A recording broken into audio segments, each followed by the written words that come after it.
ओम शांति। सुनते हैं आज 24 अप्रैल 74 के अव्यक्त बाप दादा के मधुर महावाक्य। आज की अव्यक्त वाणी का टाइटल है अब त्रिमूर्ति लाइट के साक्षात्कार मूर्त बनने की डेट फिक्स करो। आज की मुरली में बाबा ने संगठन की कौन सी विशेषता है जो हर एक में बाबा 3 लाइट देख रहे हैं, तो वो कौन सी 3 लाइट है वो प्यारे बाप दादा ने बताई हैं। साथ साथ बाबा ने कहा इस अंतिम जन्म की और अंतिम पब्लिसिटी कौन सी है, और वो सबसे सहज पब्लिसिटी है और सबसे पावरफुल पब्लिसिटी है। फिर बाबा ने आज कहा कि बच्चे साक्ष जो खंडित मूर्ति है, हाँ, वो जो है मंदिर में रखने के योग्य नहीं बनती, इसलिए उसके लिए कौन सी मूर्ति तुम्हें बनना है। साथ साथ बाबा ने कहा सारे विश्व की आत्माओं की ब्लेसिंग दिलाने के निमित्त कौन सी चीज बनेगी। तो सुनते हैं आज 24 अप्रैल 74 के अव्यक्त महावाक्य। अब त्रिमूर्ति लाइट के साक्षात्कार मूर्त बनने की डेट फिक्स करो। 1 सेकंड में जन्म सिद्ध ईश्वरीय अधिकार देने वाले, ना उम्मीदवार को उम्मीदवार बनाने वाले और सर्व आत्माओं को बलिस देने वाले त्रिमूर्ति शिव बाबा बोले। क्या बाबा बोले? 1 सेकंड में जन्म सिद्ध ईश्वरीय अधिकार दिलाने वाले, ना उम्मीदवार को उम्मीदवार बनाने वाले और सर्व आत्माओं को ब्लिस देने वाले त्रिमूर्ति शिव बाबा बोले आज इस संगठन की कौन सी विशेषता बाप दादा देख रहे हैं। क्या हर एक अपनी विशेषता को जानते हो? त्रिमूर्ति बाप से त्रिमूर्ति वंशावली हर एक में आज 3 लाइट देख रहे हैं कि तीनों ही लाइट अपनी तरफ आकर्षित करने वाली हैं व नंबरवार हैं। जब तीनों ही लाइट जगमगाती हुई दिखाई दें तब ही सबको साक्षात्कार करा सकेंगे।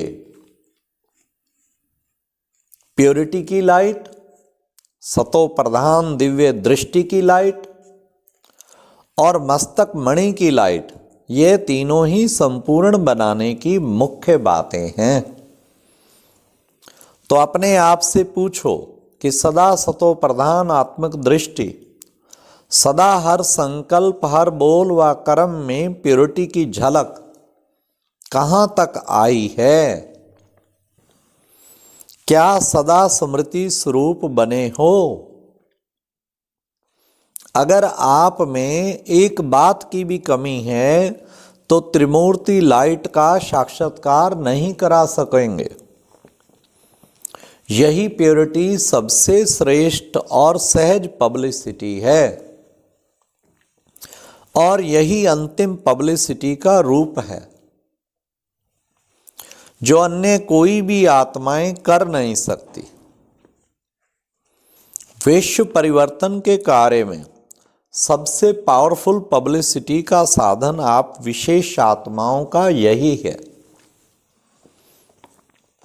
तो क्या ऐसी पब्लिसिटी कर रहे हो या कोई ऐसा प्लान बनाया है या ऐसी कोई विचित्र फिल्म बनाई है? जैसे स्थूल फिल्म देखने से आज के लोग प्रभावित होते हैं, वैसे ही आप सबके मस्तक और नैन ऐसे विचित्र अनुभव कराने की फिल्म, ऐसे विचित्र अनुभव कराने की फिल्म दिखावें तो लोग क्या परिवर्तन में नहीं आवेंगे? बाबा ने कहा ये जो प्योरिटी की सबसे बड़ी पब्लिसिटी और अंतिम पब्लिसिटी और ये पावरफुल पब्लिसिटी है। फिर बाबा ने कहा, जैसे पर्दे के सामने बैठने से भिन्न भिन्न दृश्य पर्दे पर दिखाई देते हैं, वैसे ही आपके सामने आने से अनेक प्रकार की दिव्य दृष्टि दिखाई देगी। क्या ऐसी रील तैयार कर रहे हो? इसी पुरुषार्थ में लगे हुए हो या अब तक स्वयं को ही सीट पर सेट करने में लगे हुए हो? दुनिया की आत्माओं को आजकल कोई नई बात चाहिए जो कि कभी किसी के संकल्प में भी ना हो। ऐसा कर्तव्य दिखाने के कौन निमित्त बनेंगे? महारथी। हर एक अपने को महारथी तो समझते हो ना, जबकि भविष्य में सदा श्री लक्ष्मी श्री नारायण बनने की हिम्मत रखते हैं और चंद्रवंशी में कोई भी हाथ नहीं उठाते, तो सूर्यवंशी बनने वाले महारथी हुए ना। जब सब महारथी ऐसा महान कार्य करने लग जाएं, तो विश्व परिवर्तन कितने समय में होगा? महारथियों का संगठन समय प्रति समय होता ही रहता है। अब के संगठन में भी क्या बीते हुए संगठन प्रमाण ही प्लान बनावेंगे या प्रैक्टिकल प्रभाव की डेट फिक्स भी करेंगे? जैसे अन्य सब बातों का प्लान और डेट फिक्स करते हो, वैसे ही संपूर्ण सफलता त्रिमूर्ति लाइट के साक्षात्कार मूर्त बनने का प्लान और डेट इस बार फिक्स करेंगे या इसके लिए कोई और मीटिंग होगी? साइंस वाले, बड़े ध्यान से सुनना बाबा क्या कह रहे हैं। साइंस वाले तो टाइम बम बनाते हैं, तो क्या आप टाइम बम्स नहीं बनाते हो? ये भी टाइम बम है, इतने टाइम तक ये कार्य कर देना। तब बाबा ने कहा डेट फिक्स करो, कब तक मुझे संपूर्ण सफलता मूर्त, कब तक मुझे विजयी रतन, सब विकारों पर विजय प्राप्त करने वाले कब तक बनना है? तो बाबा ने कहा टाइम, तो क्या आप टाइम बम नहीं बनाते हो? आप सिर्फ बम से बनाते हो क्या? या सोचते हो कि अभी धरनी नहीं बनी है जो कि प्रत्यक्ष फल निकल आए?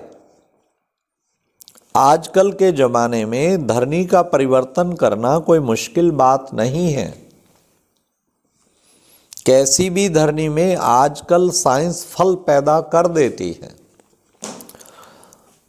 ना उम्मीदवार को भी उम्मीदवार बना देती है ना। तो आप मास्टर सर्वशक्तिवान, ताज तख्त और तिलकधारी, क्या ना उम्मीदवार को उम्मीदवार नहीं बना सकते? असंभव को संभव करना, यह चैलेंज आप ब्राह्मणों का स्वधर्म है, अर्थात धारणा है। तो स्वधर्म में स्थित होना सहज है या कठिन है? बोर्ड जो लगाते हो उसमें क्या लिखते हो? 1 सेकंड में जन्म सिद्ध अधिकार प्राप्त करो।